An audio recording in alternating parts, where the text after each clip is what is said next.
Hi everyone and welcome to this week's Q&A. I hope you had a lovely weekend if you're watching Eurovision or maybe the FA Cup, or maybe you were doing the Allswater Challenge with us. And I'm really proud to announce that we have now raised over £14,100 for Cancer Research UK. So this weekend there were around 65 of us who walked the Allswater Way, either 22 miles, which is all round the lake, so it's a big lake in the Lake District, or 10 miles where you do half and then you can get the boat back. Both absolutely amazing. And gosh, it was a really emotional weekend actually. And I didn't really have time to reflect on it all until I actually came back. I sort of looked through all the photos. I actually had time to sit down and think about the weekend. And I'm not going to lie to you, Sunday evening, I was a blubbering mess. Like sad tears for everyone I know who is currently fighting cancer. Sad tears for Annette, who we lost way too early. And then happy tears for just how successful the weekend was, how proud I was of everyone, and how much we raised. Like, it's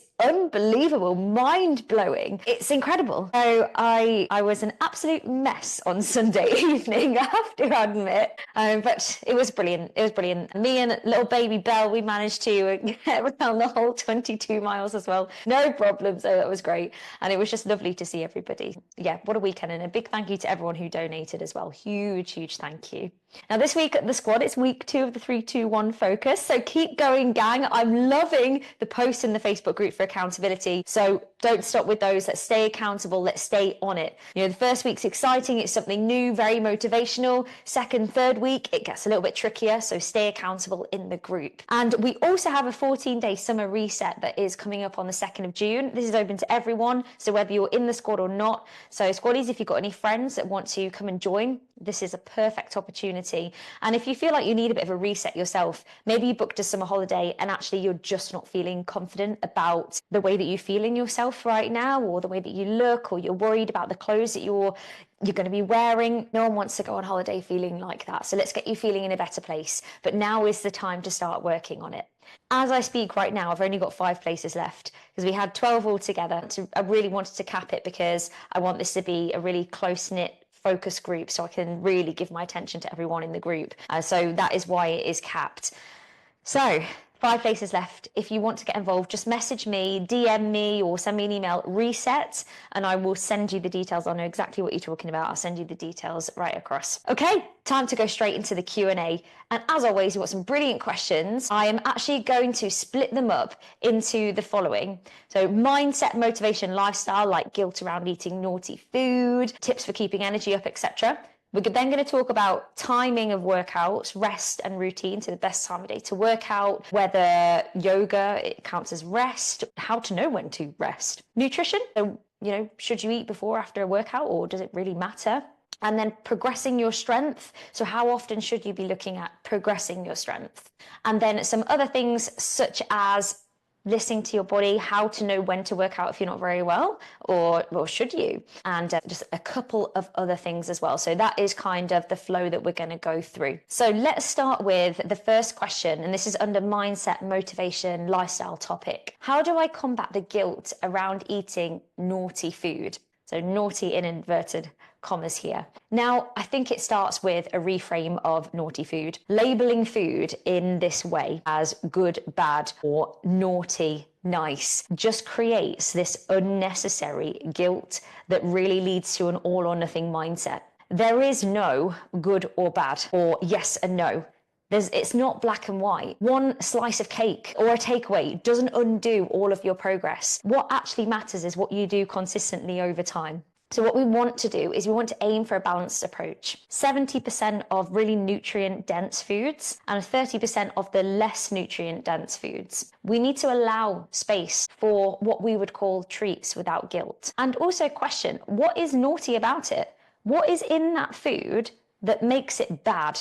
Because in reality, there's no such thing as bad. There are foods that are more nutrient dense, will have more vitamins, minerals, will be higher in lean protein, whole grains, etc. There are foods that are more nutrient dense, and there are foods that are less nutrient dense, like your processed foods, for example. Anything that's sort of been made in a factory.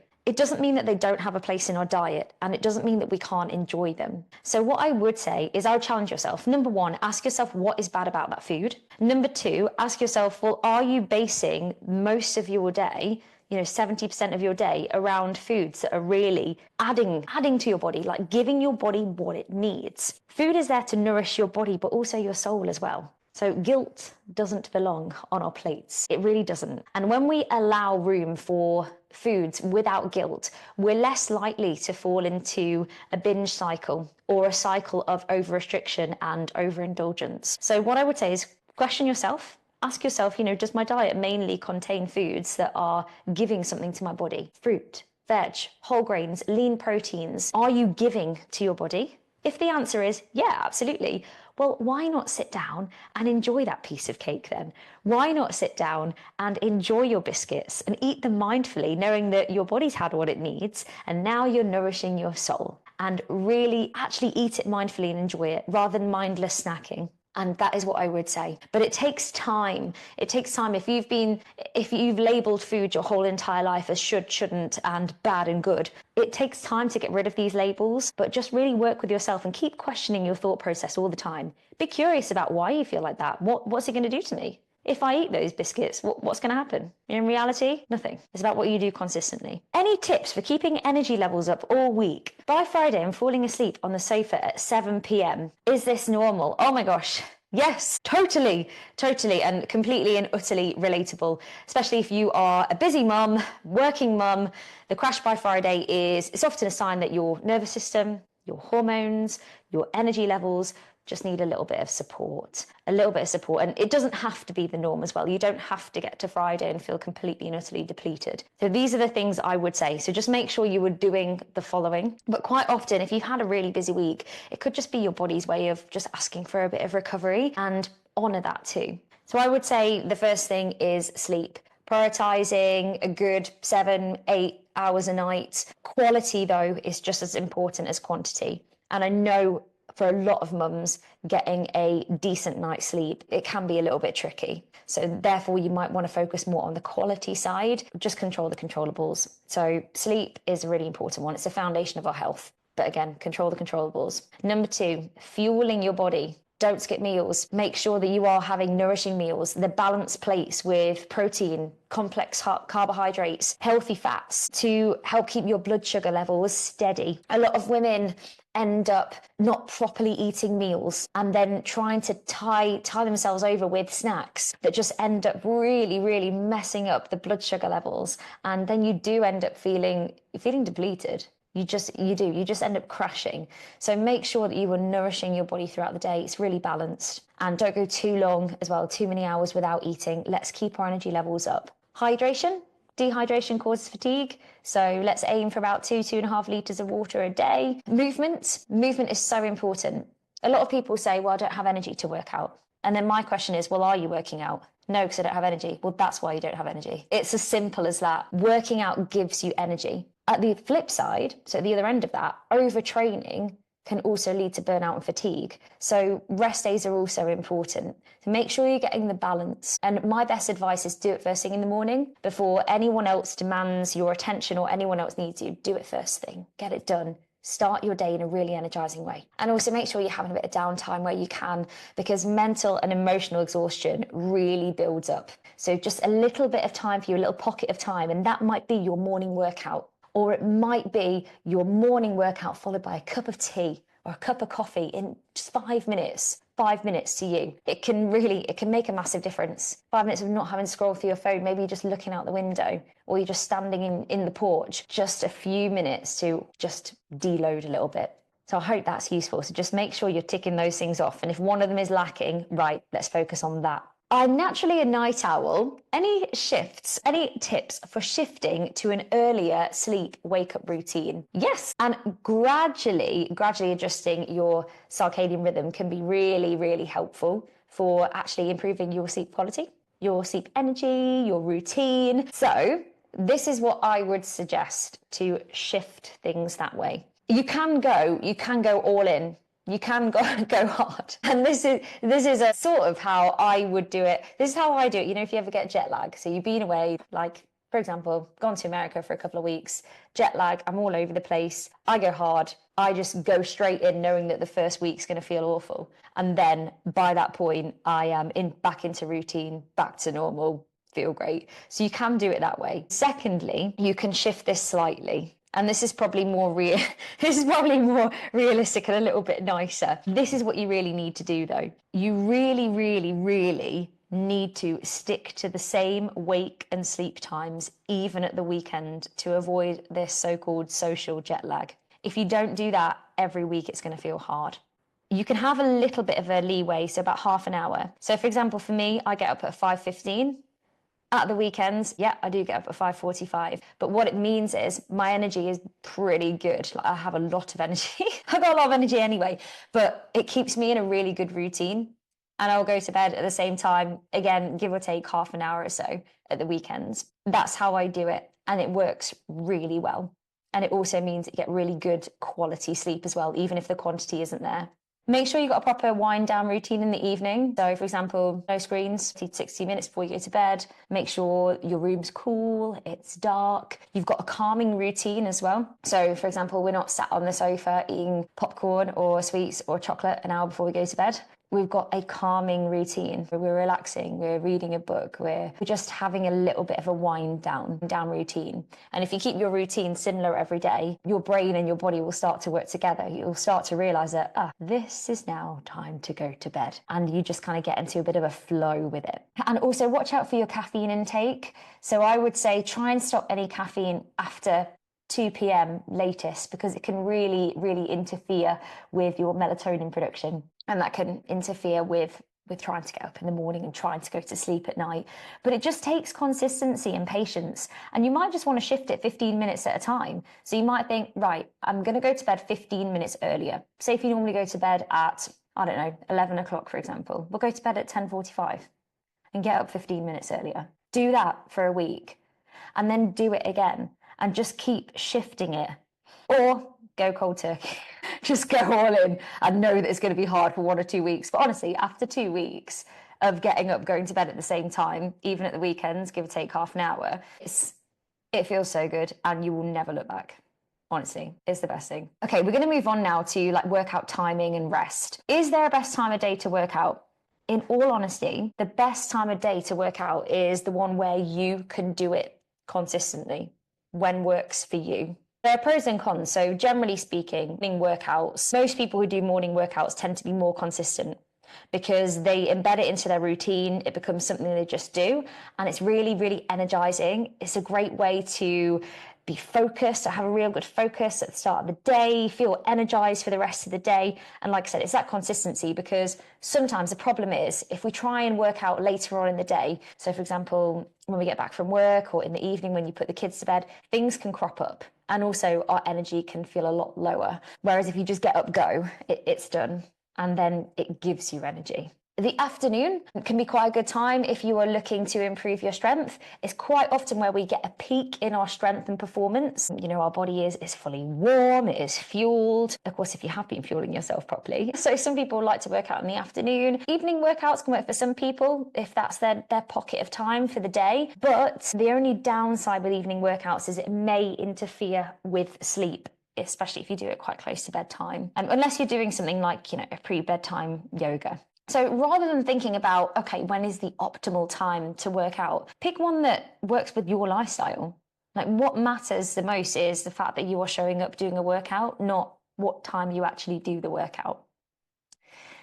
Okay, next question. Are rest days important? And does yoga stretching count as a rest day? Yes, rest days are extremely important and they're absolutely essential. It's where your body actually repairs, gets stronger and recovers. If we don't rest and we don't have enough rest days, it leads to overtraining, and that can lead to injuries, fatigue, plateaus. You may find that you're just not getting the results from your workouts. You might find that actually you're starting to resent working out. You've got no energy, you're irritable. Having said that, rest day doesn't necessarily mean lying down on the sofa horizontal all day, unless your body actually needs that, of course. Gentle activity like going on a light walk, doing a bit of light stretching or light yoga, notice I'm saying light here, can count as an active rest day. They help to boost circulation, and that can reduce your stiffness, can help with DOMS, which is that, achy feeling that you get after you've done a hard workout. So without tasking your body, it can basically help with the recovery side. So yes, they're very important to do. And yes, you can do yoga and stretching as part of an active rest day. How do I know when to take a rest day? Is Monday to Friday training with a weekend as rest okay? Yeah, absolutely. And that's actually a really good plan for a lot of people because it gets them into a proper routine. So for example, if you get up every morning and you do the 6 a.m. live class, it becomes part of what you just do. What matters really, most of all, is how you feel rather than the actual schedule and how you do it. So signs that you need a rest day would be sore or really heavy muscles that don't ease with a bit of gentle movement. And if you go to sleep and you're feeling like absolutely wired when you go to bed, obviously that can also be for many different reasons, but if you are noticing this, if you are feeling irritable or you've got a really low mood, or if you're feeling real fatigue or you feel like you are dragging yourself through the workout, not to the workout, but through the workout. And it's okay to push yourself. It's how we grow. But learning that balance and learning how to really tune into your body can really, really help. And sometimes, say for example, if you want to do a workout, but your muscles are feeling really fatigued, we'll just dial back on the intensity and dial back on the effort and show up. But just really focus on how you feel. So you might plan, okay, I like doing Monday to Friday and having 2 days at the weekend to rest, and then I'm bouncing back on Monday. You might like that. And to be fair, with our schedule, I make sure that everyone gets the perfect combination. So we've got cardio, we've got strength, and we've also got holistic in there. So there'll be active rest days in there too. So it might work out perfectly for you. But if you plan Monday to Friday, and that's what you want to do, you like to do, but then you get to Thursday and you're like, oh gosh, I just feel so drained and my muscles really, really hurt and I don't want to go. Well, don't. That's fine. That's absolutely fine. Go on Friday instead. So you just have that flexibility and just really listen to yourself. But that's absolutely fine. And yes, I do that myself. I do Monday to Friday myself with my own workouts and use the weekend as more of a rest. Like I have an optional workout on one of the days, but I have at least one full day of rest where I'll literally just do the dog walk and that's it, to allow recovery. But I like having the routine. Nutrition, we're going to move on to we've got one nutrition question this week, and it's about eating before or after a workout. So should I eat before or after a workout, or does it not matter? Okay, it depends on the timing, the type of workout and how long it's going to be, and also you as a person and your body. So if you're going to be training really early in the morning and it's going to be, say, a cardio or a strength class, you might want something light. You might want something like a bit of toast or a banana or a protein shake or like a little porridge pot or something. And that can really help to fuel your session, especially if you're doing the morning double, for example, and it's going to be something like a cardio and a strength. That might be quite useful. And also if you are going to be doing something more like endurance, so if you're going to be doing like a run, for example, I'd definitely be fueling before that. Or if you're just going for, say, I don't know, a 20 minutes something, you might not necessarily need anything. And it also depends on the individual. Some people really, really don't feel like it. It makes them feel really ill eating before a workout. Personally speaking, I eat before a workout in the morning, before I teach in the morning. I feel like it really helps to fuel the workouts, but I'll make sure that it's not like literally directly before. I will always give it at least like 40 minutes or so. So half an hour, 45 minutes, and have something light, like I just suggested there. Then afterwards, yeah, it's really important to refuel. I would say you want to be eating between like 30 and 90 minutes after your workout, and you really want to be focusing on a combination of protein for your muscle repair and carbohydrates to replenish the muscles, replenish the energy. And so something like eggs on toast, Greek yogurt and fruit, or a smoothie, or even some porridge, that kind of thing, or some protein porridge. And if you ever feel dizzy or drained in your workouts, just try fueling beforehand. And it's okay fasted, that's fine too. If you feel okay doing that, just make sure you're getting enough fuel across the whole day. Okay, little section on strength. When I add a nugget in stronger, does that become my new normal? Okay, so those of you who don't know what nuggets are, it's basically, once we've been doing a stronger release for a few weeks, we add something called nuggets, which is basically where you add on a small weight onto the end of every track, bar the warm-up track. And the idea is we're trying to progressively overload, even in stronger, which is typically a low weight, high repetition. So we work more muscular endurance, which also gets brilliant results for shaping and toning your body. Now, yes and no. So when we have been doing a release for a while and you feel like you've got really good form, your body's adapted, then that almost becomes your new training baseline, if you like. And that's now the point from where we grow and we can start to add our nuggets on and challenge the body. So strength and progressing in strength is just so amazing because it's such a powerful signal that you've improved your muscle, bone density, and also confidence in class. But when we then move on to a different release, so we've done that release for a while, we've added on our nuggets, it may or may not be your new baseline, because different releases have different tracks, which have different tempos, which have different repetitions. You know, we might be doing 70 squats instead of 30 that we did in the other one. Or, you know, just as an example, the timing is going to be different. So the timing and attention is going to feel different. So we don't know if that is going to be our exact new baseline. So what I would say is once you've added the nuggets on and you've done that, you challenge your body, then when we move to a new release, drop it a tiny bit, take the nuggets off, see how it feels for a class or two, and then you'll know how you want to progress from there. And your nuggets may be your new baseline, and that might be your new starting point, but we don't know until we've actually tried with the next release. I hope that makes sense. Okay, how often should I increase my weights? I feel like compared to others. Okay, firstly, don't compare. Strength is so relative. Focus on your journey. Stay in your lane. Don't worry about what anyone else is doing. And a good rule of thumb is once you can complete all the reps with control, and you feel like it's not really challenging you so much anymore, it's time to increase the weights. And it really depends. It might mean upping your weights every 1 to 3 weeks, or, you know, towards the end of a stronger release, if that's where you're upping your weights. It just depends on the frequency of your training as well. You know, how often are you doing this? If you are training strength more often, so you're doing it 2-3 times a week, for example, you may find that actually you're able to increase your strength at faster intervals and even little increments add up. So just go your pace, and just remember that consistency and form always beat rushing to try and go heavier. So stay consistent and focus on good form. That's the most important thing. Okay, I've got some quick fire questions now. This is to do with the classes. Where do I start with learning the dance routines? So start with dance fitness, go on to dance fitness, choose the most recent release because they're most likely, you know, the tracks that we're currently working on. You can actually slow the class down. So you can go on to on demand and slow the tempo of the class down. So you could do it at like half speed. And I would start with the footwork only. So just do the feet and then add the arms in, layer it in, and you can replay it. So you could do the first part of the class and then replay it to learn that bit.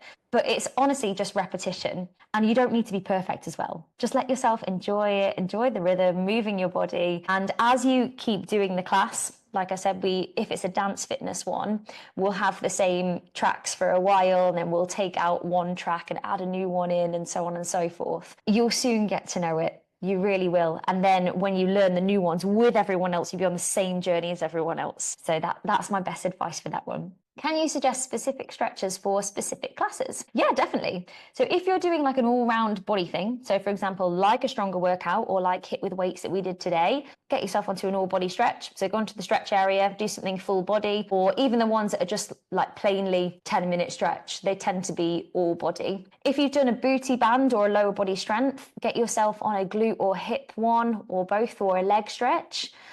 Another great thing to do, or combat, let me just talk about combat and or stronger or upper body strength, arm, neck, shoulders, upper body, really nice one. All of these are on the stretch area, so just have a look on there or use the search bar. And just generally speaking, yoga or yogascape stretches out your entire body. And it's more important you can stretch post-class. So we've got like 5-minute stretches, 7-minute stretches, 10-minute stretches, etc. if that's where you're going to do it. But it's more important to just stretch in general. So it doesn't necessarily need to be before or after class. Like I said, if that's your time to do it then, great. But it's even if you did like, say, for example, a cardio workout on Monday, and then on Tuesday that was your stretch day and you're going to do a yoga, brilliant. Just make sure that you're incorporating mobility and stretches throughout the week. And that might look like a couple of yogas a week, or a yoga and a yogascape, for example. And that's brilliant. That's great.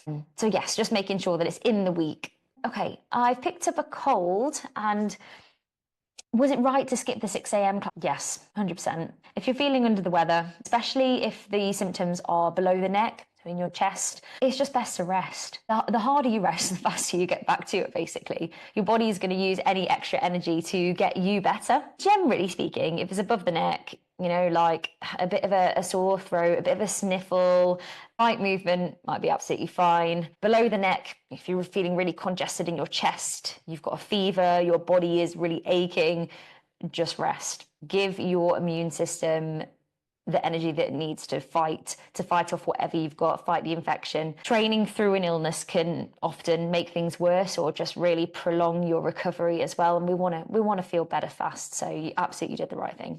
Okay, last question. Is it too late to join the pre-summer 14-day reset? I'd love to lose a few pounds, but nothing's shifting. It's not too late at all. As I'm speaking right now, we've got 5 places left, and we start on the 2nd of June. So in just under 2 weeks' time. And the beauty of the reset is just come as you are. Start where you are right now. And the aim is to get focused, consistent, and feel supported for 14 days. So whether that's like if you feel like you're starting fresh or you just need a little bit of a boost, perfect. And if your weight loss has stalled, the reset can really, really help to kickstart the progress through routine, accountability, and the movement that I'm going to be giving everybody. But really, it's more than just about the scales. You will feel stronger, you'll feel clearer, and you'll feel reconnected with your journey, with your goals as well. So just message me reset, and I can guide you through getting started as well. And that's for anyone who wants to join, whether you're part of the squad or you're listening to the podcast and you're not part of the squad. Just message me reset and I will send you all the details over. It's application only, by the way. So I am going through all the applications and making sure that it is right for everybody who wants to join. All right, that's all for the Q&A this week, gang. I really, really hope you enjoyed it. I hope you got lots out of it. And as always, please let me know. So wherever you're listening to this right now, whether it's, on the podcast, on YouTube, or on the Facebook group, let me know if you found it useful. And I will see you in class, team. Have a lovely rest of your day.